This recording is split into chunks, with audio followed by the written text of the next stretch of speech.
자, SK하이닉스 주주분들 반갑습니다. 김프로입니다. 자, 오늘 6월 24일 수요일이고요. 지금 이 영상 보고 계신 분들 대부분이 같은 생각을 하고 계실 겁니다. 지금 팔아야 하나? 아니면 더 기다려야 하나? 어제 이렇게 크게 빠지고서 오늘도 위아래로 이렇게 크게 흔들렸으니까 충분히 그런 생각이 드실 겁니다. 하지만 저는 오늘 이 마감 결과를 보고 나서 한 가지 확실하게 말씀드릴 수 있는 게 생겼습니다. 지금 이 자리에서 공포에 던지시는 건 안 됩니다. 왜 그런지, 그리고 그렇다면 지금 당장 사면 되는 건지 오늘 이 영상에서 짚어드릴 테니까 끝까지 집중해서 봐주세요. 먼저 오늘 수급을 보게 되면 어제 외국인이 140만 주를 던졌습니다. 어제도 118만 주를 던졌고요. 이틀 동안 외국인이 250만 주를 넘게 매도세를 이어갔는데 오늘 주가는 오히려 소폭 올랐는데요. 이게 무슨 의미냐? 외국인이 이만큼 쏟아내는데도 그걸 다 받아내주는 자금이 있다는 겁니다. 기관이 34만 주, 개인이 102만 주로 이 두 주체가 오늘 외국인 물량을 전부 받아낸 거예요. 보통 이렇게 외국인이 대량으로 던지면 주가가 내려가는 게 정상입니다. 그런데 오늘은 안 내려가고 버텨준 모습이죠. 여기에 차트를 같이 보시면 어제 크게 빠진 저가를 오늘 장중에 더 낮추지 않았습니다. 이게 기술적으로 굉장히 중요한 신호예요. 연속으로 저가를 낮추지 않았다는 건 이 가격대에서 이 매수세가 살아있다는 뜻이거든요. 이 가격대에서 들어오겠다는 자금이 그만큼 강하게 버티고 있다는 거고, 그게 오늘 마감 결과에 그대로 나타난 겁니다. 지금 던지면 안 된다고 말씀드리는 이유가 바로 여기 있어요. 공포로 던지는 순간 지금 이 가격에 담아가는 자금한테 내 물량을 넘겨주는 꼴이 됩니다. 어제 무너질 것 같았는데 오늘은 또 버텼습니다. 이게 우연이 아니라는 거죠. 그럼 여기서 당연히 이런 생각이 드실 겁니다. 기관이랑 개인이 받아주는 건 알겠는데 외국인은 왜 계속 파는 거냐고. 이게 SK하이닉스 자체의 문제가 아닌데요. 지금 외국인 입장에서는 우리나라 시장 자체가 들고 있기 불편한 상황이 된 건데요. 이 연준의 워시 의장이 금리를 어떻게 할지 그 방향을 의도적으로 안 알려주고 있습니다. 과거 그리스펀 의장처럼 모호하게 가겠다는 건데 외국인 입장에서 연준이 다음에 어떻게 나올지 이 가늠이 안 되니까 일단 위험한 자산부터 줄이겠다는 거예요. 거기에 지금 환율이 현재 1540원대까지 올라갔습니다. 이렇게 되면 외국인이 우리 주식을 팔고 달러로 바꿀 때 이 환차손이 생길 수밖에 없기 때문에 환율이 높을수록 우리 주식을 들고 있는 게 부담이 되는 거죠. 여기에 더해 전 세계 연기금들이 6월 말까지 한화로 약 230조 원을 팔아야 하는 상황인데요. JP모간이 미리 경고했던 내용인데 미국, 일본, 노르웨이의 연기금들이 분기 말 비율을 맞추기 위해서 기계적으로 주식을 내놓는 겁니다. 우리나라 국민연금도 7월부터 55조 원을 매도해야 하고요. 외국인들은 이 사실을 이미 알고 있어서 국민연금이 본격적으로 팔기 전에 미리 선제적으로 움직이는 자금들이 있는 거예요. 그리고 어제 하나 더 악재가 확정됐습니다. 이 MSCI 선진지수 편입이 불발됐거든요.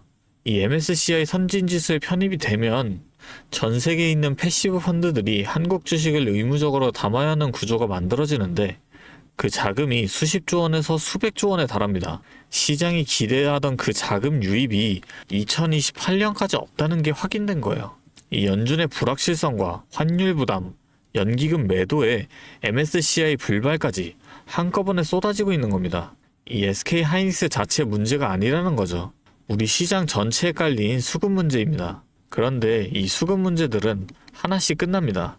연기금 리밸런싱은 6월 말이면 마무리가 되고 연준 방향도 내일 새벽 PCE 발표와 7월 초에 발표되는 FOMC 의사록을 거치면 어느 정도 윤곽이 잡힙니다. 지금은 이 악재들이 한꺼번에 쏟아지는 힘든 구간인 거예요. 바꿔 말하면 이 구간이 지나가면 수급이 돌아올 수 있는 그런 자리라는 겁니다. 여기에 SK하이닉스만의 변수가 하나 더 있습니다. 바로 나스닥 ADR 상장 이슈예요. SK하이닉스가 나스닥에 상장이 되면 전세계 반도체 ETF나 패시브 펀드들이 이 SK하이닉스를 의무적으로 담아야 하는 구조가 만들어집니다.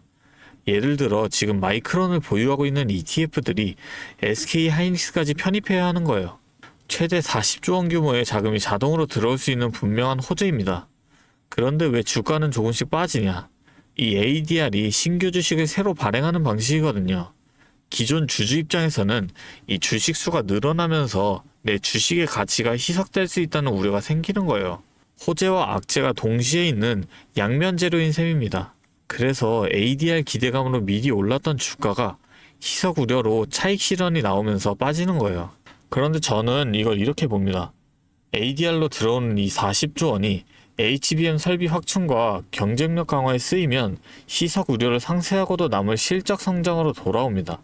지금 시장이 희석 우려를 너무 크게 보고 있는 거예요. 단기적으로 과도하게 반응하는 구간이란 겁니다. 결국 실적이 이 우려를 잠재울 텐데 그 전에 이 가격을 담아둔 자금이 가장 큰 수익을 가져가게 됩니다. 그렇다면 내일 당장 매수하면 되는 걸까요? 저는 아직 아니라고 봅니다. 그 이유가 있어요. 내일 새벽에 이 PCE라는 지표가 나옵니다. 연준이 이 금리를 결정을 할 때 가장 중요하게 보는 물가 지표인데요. CPI보다 연준이 더 신뢰하는 지표입니다. 그 이유는 이 CPI가 소비자 직접 지출만 계산하는 반면 이 PCE는 기업이나 정부가 대신 지출하는 비용까지 전부 다 포함을 해서 실제 물가에 더 정확하게 반영하기 때문입니다. 그래서 이 수치가 예상보다 단 0.1%만 더 높게 나와도 연준이 금리를 올릴 가능성이 있다는 우려가 커지면서 외인 매도가 더 강해질 수도 있어요. 그러면 오늘 버텨준 이 자리도 내일 다시 뚫릴 수도 있습니다. 반대로 예상보다 낮게 나오면 지금 시장을 누르던 연준의 불확실성이 걷히면서 환율도 안정되고 외인 매도가 잦아들 수가 있다는 거죠. 그렇게 되면 오늘 버텨준 이 자리가 진짜 저점으로 확인이 되는 거고 그때부터 반등 흐름이 본격화될 수 있습니다. 여기에 GDP 최정치와 실업수당 청구 건수까지 내일 새벽에 함께 나옵니다. 이 굵직한 지표들이 한꺼번에 쏟아지는 거예요. 한마디로 이 결과를 확인하지 않고 지금 한꺼번에 사는 건 너무 이르다는 거죠. 그렇기 때문에 오늘 이 자리가 저점이라면 조금 늦게 들어가도 충분히 수익을 낼 수 있습니다. 무리하게 먼저 들어갔다가 추가 조정을 맞는 것보다 확인하고 들어가시는 게 훨씬 낫습니다. 그래서 한 번에 다 사는 게 아니라 이 변수들이 하나씩 해소되는 걸 확인하면서 조금씩 나눠서 담아가는 방식을 권장드립니다. 결국 핵심은 타이밍입니다. 내일 PCE 결과가 나오고 그게 시장에 반영된 내일 오전장 초반 이 외인 매도가 멈추고 다시 사러 들어오는지 아니면 매도를 더 이어가는지 그 첫 신호가 내일 아침 장 초반에 나올 가능성이 높습니다. 주가는 이 오전장 초반에 가장 크게 움직이거든요. 이 타이밍을 잡느냐 못 잡느냐에 따라 같은 종목을 두고도 수익이 완전히 갈립니다. 하지만 직장 다니시면서 일하시는 중에 이 차트랑 수급 보시면서 이슈까지 실시간으로 찾아보시기가 현실적으로 쉽지 않으시잖아요. 아침에는 출근하면서 뉴스 보시고 회의 중에 몰래 차트 확인하고 점심시간에 계좌 들여다보고 그러다 정작 장이 크게 움직이는 순간에는 다른 걸 하고 계시다가 나중에 확인하면 이미 다 지나간 경우가 대부분이죠. 그리고 나서 이 타이밍 놓치고 나서 지금이라도 들어가야 하나요? 지금 팔아야 하나요? 하고 찾아오시는 분들이 많기 때문에 방법을 바꾸기로 했습니다. 제가 상단에 번호를 하나 띄울게요. 010-3436-7531 여기로 간단하게 SK라고 적어서 문자 주시면 내일 PCE 발표 이후 외인 수급이 어떻게 움직이는지 그 흐름에 따른 분할 매수 대응 시점을 공유해 드리겠습니다. 아무나 다 도와드리겠다는 건 아닙니다. 적어도 이 타이밍을 놓치고 싶지 않다는 의지가 있으신 분들에게만 공유해 드리겠다고 하는 거예요. 그리고 혹시 지금 보유 중이신데 지금 이 자리에서 정리를 하고 싶으신 분들도 계실 텐데요. 그런 분들은 이 SK 뒤에 매도라고 따로 적어서 문자 보내주시면 매도 대응 시점까지 따로 공유해 드리겠습니다. 그런데 이런 생각 해보신 적 있으실 겁니다. 나는 분명 열심히 공부를 하는데 왜 항상 타이밍은 놓치는 걸까? 지금 이 영상 보시는 분들 대부분이 직장 다니시면서 주식하시는 분들이거든요. 아까 말씀드렸듯이 아침에 출근하시면서 뉴스 확인하고 회의 중에 차트 확인하고 점심시간마다 계좌 들여다보고 화장실 가서도 스마트폰 놓지 못하는데 정작 장이 크게 움직이는 그 순간에는 항상 다른 걸 하고 계시다가 나중에 확인하면 이미 다 지나간 다음이고 그제서야 연락 오시는 경우가 많거든요. 혼자서는 이 타이밍 잡기가 쉽지 않죠. 정보가 없어서가 아닙니다.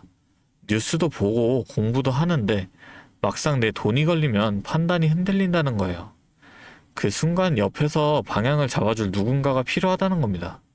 저희 채널은 저 혼자 운영하는 게 아니라 매일 전문가들과 함께 이 미국 증시부터 글로벌 이슈까지 실시간으로 체크를 하면서 대응 방향을 함께 만들어가고 있습니다. 지금처럼 변동성이 큰 장에서는 이렇게 해야지만 제대로 대응을 할 수 있다는 거예요. 혼자서는 한계가 있습니다. 여러분 혼자 하지 마세요. 오늘 밤 어떤 소식이 나오든 내일장 어떻게 열리든 그 타이밍마다 도와드리겠습니다. 앞으로는 뒤늦게 찾아오셔서 후회하시는 일 없으셨으면 합니다. 마지막으로 지금까지 영상 시청해주신 분들을 위해 특별한 이 선물 하나 준비했는데요. 지금 계속해서 AI 데이터 센터로 인해서 전 세계가 전력난에 처했는데요. 그런데 이 전력난을 해결하기 위해 지금 우리나라에서도 핵심적으로 밀고 있는 사업이 하나 있는데요. 이 내용 관련된 걸로 선물 하나 준비해 왔으니까요. 주주님만 꼭 놓치지 마시고 함께 챙겨가셨으면 좋겠고요. 이 내용 시작하기 전에 구독하고 좋아요 한 번씩만 눌러주시면 좋을 것 같습니다. 자, 오늘 제가 준비한 선물은 요즘 굉장히 핫한 이 AI와 관련된 종목인데요. 자, 그런데 이 AI가 사용되는 곳이 굉장히 또 많고 용량도 크다 보니까 전기가 부족해져서 이 전력난이 상당히 심각하다는 겁니다. 이게 어느 정도냐면 이 데이터 센터가 쓰는 전기량이 우리나라 전체 사용량의 2배가 넘는다는 거죠. 그래서 이 데이터 센터 기업들이 가장 먼저 해결해야 하는 숙제가 바로 이 전력난을 해결하는 겁니다. 자, 그런데 이 전력난을 해결하려고 발전소를 더 지으려면 이 10년이 넘는 시간이 걸리는데 당장 내일 전기가 모자란데 10년은 너무 길죠. 그래서 오늘 가져온 게 가상발전소인데요. 이 가상발전소는 정부와 기업도 큰 관심을 보이는 핵심 사업이라는 겁니다. 그러면 이 가상발전소는 뭘까요? 실제로 발전소를 짓는 게 아니라 여기저기 흩어져 있는 전기들을 네트워크로 묶어서 하나의 발전소처럼 통합 관리하는 시스템인데요. 예를 들어서 전기차 배터리에 남은 전기를 전력망에 다시 팔아서 수익을 낼 수도 있는 겁니다. 이런 식으로 전국의 남은 전기들을 AI가 모아서 마치 하나의 거대한 발전소처럼 운영하는 거죠. 사실 지금까지는 전기를 절약해야 한다 이렇게만 생각했잖아요. 그런데 이 조건 자체를 바꿔버린다는 겁니다.